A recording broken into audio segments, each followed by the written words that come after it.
Vambora, obrigada pela sua presença. Bom, Flávio, a gente não teve aquele rally de final de ano por aqui, todo mundo esperava, depois acho que até o investidor acabou aceitando que não seria, né, um rally. Infelizmente não tivemos, a gente viu que a Bolsa ficou bem de ladinho ali no finalzinho do ano, tentou segurar os 105 mil pontos. Enfim, queria entender um pouquinho a sua visão, como que você está avaliando suas expectativas para esse ano, de volatilidade em anos de eleições, quais ativos, setores que você acredita que possam reagir aí mais até, principalmente as falas dos candidatos, as pesquisas eleitorais nesse ano? Pois bem, ainda falando sobre o rally, no bolão aqui do escritório eu chutei 115 mil pontos, bem errado, né? Mas acho que todo mundo esperava por isso. Mas indo em linha, né, agora com essas expectativas de 2022, basicamente a única convicção que nós temos é que será um ano de muita volatilidade, a gente deve ter muitas reações exacerbadas, principalmente com relação à fala aí, né, dos presidenciáveis, até porque a gente está entrando num ano de polarização. Essa eleição ela está caminhando para um lado polarizado, e os dois candidatos aí têm um viés bastante ligado a fazer fiscal, né, então a aumentar gastos. E na situação que nós temos, basicamente, isso não seria uma coisa boa. Então, a gente está nesse eterno dilema. Na nossa visão, o Brasil ele está barato, a gente está com as empresas aí negociando a múltiplos muito descontados, porém, se a gente, no curtíssimo prazo, o mercado, ele age principalmente a essas notícias. Então, mesmo que os ativos estejam baratos, eles podem sim reagir negativamente às falas aí dos presidenciáveis. Falando dos setores que a gente tem, na verdade, para todo lado que a gente olha, a gente acaba vendo coisa barata, né? A questão que a gente deve estar procurando aqui, ou setores que são resilientes, ou ativos que estejam negociando a preços tão baixos que estejam aí com assimetrias positivas. Sempre lembrando que essas assimetrias positivas, elas nascem de algum lugar. E no caso aqui no Brasil, o que nós mais temos gerando assimetria positiva é o medo político. Então, quando a gente olha aí para setores resilientes, não tem como não olhar para o setor de commodities. Uma das ações aí que a gente está olhando bastante, um dos setores, é o setor de proteína animal.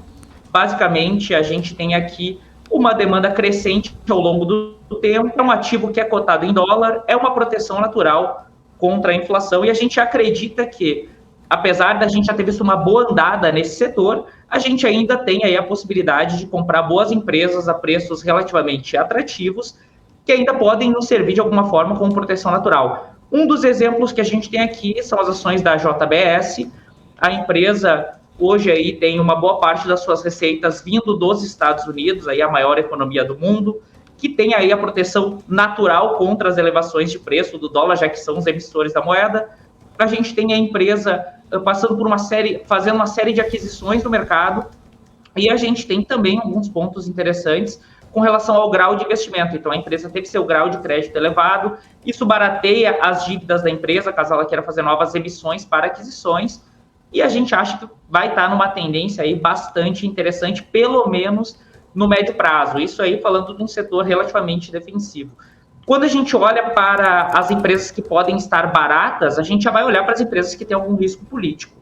A primeira delas, né, é o próprio Banco do Brasil, que hoje está negociando a 60% do seu valor patrimonial. O banco vem reduzindo as suas provisões de perda, tem uma carteira de crédito muito interessante, uma parte significativa do crédito é agronegócio, a gente tem ali os consignados também.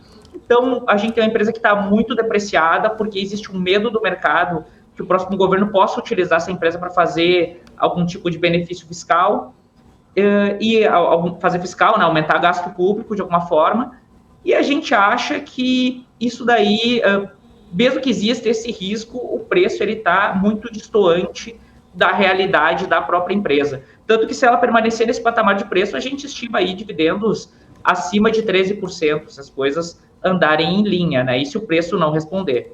Outra empresa que também está com risco político bastante acentuado, essa daí, agora em ano eleitoral, talvez fique ainda mais à flor da pele, são as ações da Petrobras, né? A ação está negociando par a par com o valor patrimonial, a gente tem a empresa pagando aí quase 20% de dividendos aí, se a gente for olhar o ano passado, a gente acredita que o preço do barril do petróleo deve permanecer nessa faixa de 70, 80 dólares, e nesse patamar de preço, né, o PL, né, o preço-lucro da empresa está abaixo de 3 anos. Então, a não ser que o petróleo perca muito valor ao longo dos próximos 3 anos, o investidor ele recebe praticamente 100% de lucro se a empresa permanecer nos patamares atuais e a lucratividade da empresa permanecer a mesma. Então, por óbvio, existem riscos políticos aqui, principalmente nessa empresa, porém, a gente acha que nesse patamar de preço a simetria se torna extremamente positiva pelos seus múltiplos. Acho que esses aí é um case mais resiliente, 2 cases aí de alguém que quer algum tipo de assimetria mais positiva.